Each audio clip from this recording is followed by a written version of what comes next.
परम सुंदर आनंद यात्रा कड़वी वाणी। अध्यात्म ही जीवन का परम सत्य है। मानव मन बहुत चंचल है।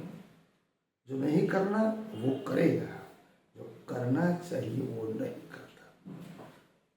धर्म और अध्यात्म जीवन का एक बहुत बड़ा पहलू है। जिस किसी मनुष्य के जीवन में धर्म और अध्यात्म आ गया उसका जीवन संवरेगा। इनके प्रभाव से इंसान भटकता है। मैं मनुष्य को देवता कहता हूं। मनुष्य देवता है, लेकिन अभी उसका देवत्व कैसा हो गया? सुसुप्त हो गया। मनुष्य के अंदर निहित देवत्व का एहसास कराना है तो धर्म और अध्यात्म को जीवन में उतारना पड़ेगा, क्योंकि मनुष्य भटका हुआ देवता है। अध्यात्म उसको उस जो भटकने वाली परंपरा है, जो पथ है, उससे लाने वाली एक प्रक्रिया है, एक कला है, एक प्रयोगशाला है और एक विद्या है।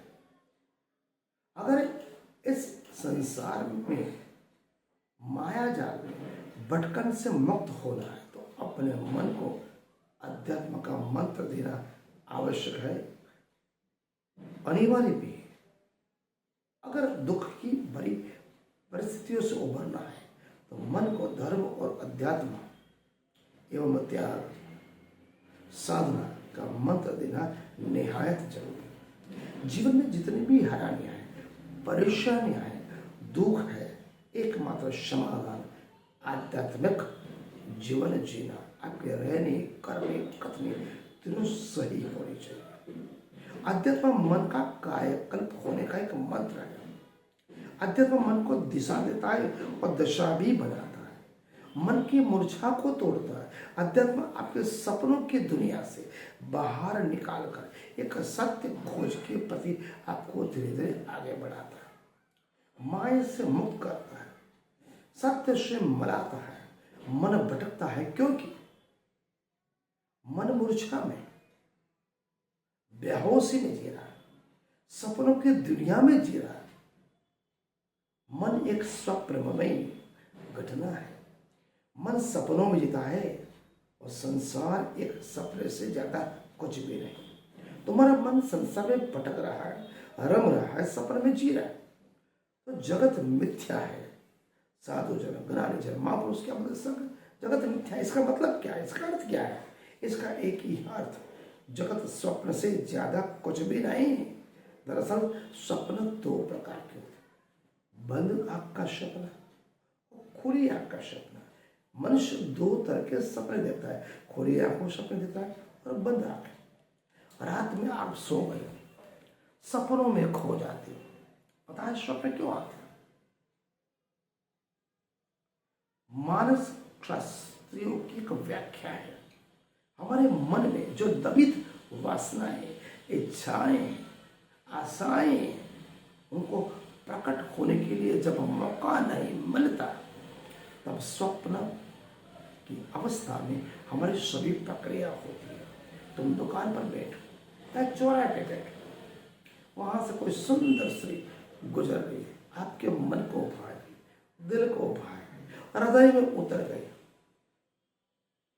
आप मोहित हो गए, विकारग्रस्त हो गए और तुम्हारे मन में समा गई कि प्रत्यक्ष रूप से आप उसे कुछ नहीं कर सकते।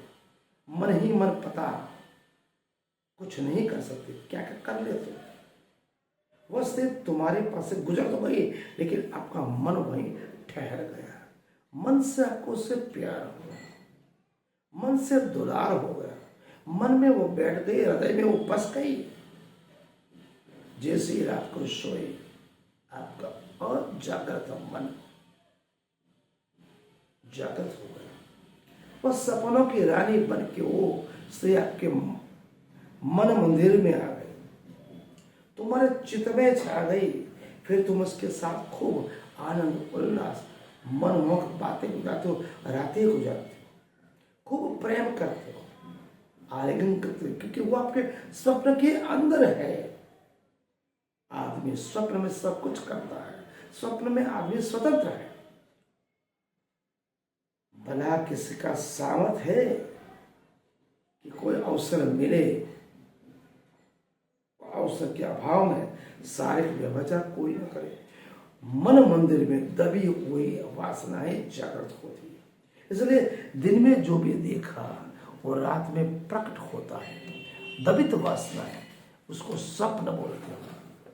सच बताओ, आपने सच्चे दिल से कभी सोचा, कभी प्रभु से प्रार्थना किया कि प्रभु मंदिर में जो कुछ भी देखता हूँ, गलत भावना है, गलत विचार है, उस प्रभाव मन पे पड़ा, कभी परमात्मा से माफी मांगी, हे प्रभु गलती हो गई, मुझे माफ करो, मुझे ऐसा नहीं करना चाहिए। मेरे मन मंदिर में भाव तो आ गए, तो इंसान कभी माफी मांगता है नहीं, उसका अहंकार उसे आड़े आता है। कभी ये सोचा है, कभी आपने उपवास किया, कौन सा सपना आता है? सपना एक ही आता है, बड़े से होटल में गए, आलू पराठे खाए, गुलाब जामुन खा गए, मटर पनीर खा लिया, छोले भटूरे खा गए, हलवा पूरी खाए, गुपचुप खा रहे हो। कहाँ खा रहे हो? मन मंदिर में। तो ये बड़ा समस्या है। तुम सपने में सब कुछ खा लेते हो, लेकिन बोलते हो मैंने उपवास किया। यही तो बात है, बंद आंखों का सपना, दबी हुई वासना, दबी हुई इच्छा, दबी हुई आशाएं वो स्वप्न में प्रकट होती। अगर फिर भी अगर जैसे ही जागृत मन हो गया, जैसे ही जाग गए, तुरंत प्रभु परमात्मा से माफी मांगो। प्रभु, और जागृत मन में हो या जागृत मन में हो, अगर कुछ विकार आए, दुष्विचार आए, गलत व्यवहार हुआ, गलत विचार आए, गलत स्पंदन हुआ, गलत बातें हो गई, तुरंत प्रभु परमात्मा से माफी मांगो, प्रभु मैंने गलत किया। अगर आप परमात्मा से माफी मांगते हो, याचना करते हो, तो समझ लो आपका मन मंदिर चंचल है, लेकिन फिर भी कैसा है? शुद्ध है, आपकी आत्मा शुद्ध है, आपको धर्म और अध्यात्म से जुड़ाने वाली वो आत्मा है। इसलिए मन को चंचल होने से बचाना है, बचना है, और धर्म अध्यात्म से आपका जीवन संवारना पड़ेगा, याचन करना पड़ेगा। आपकी रहनी करनी कथनी में आपको सत्यता, प्रामाणिकता, निष्ठा, ईमानदारी डालनी पड़ेगी, तभी आप धर्म और अध्यात्म के पथ पर चल सकते हैं। आज का अध्याय हम यहाँ पूर्ण करते हैं। मनन कर अर्जुन, आपने मुझे प्रेम से सुना और चुना भी, और गलती है तो बताने का कमेंट में प्रयास करें। राम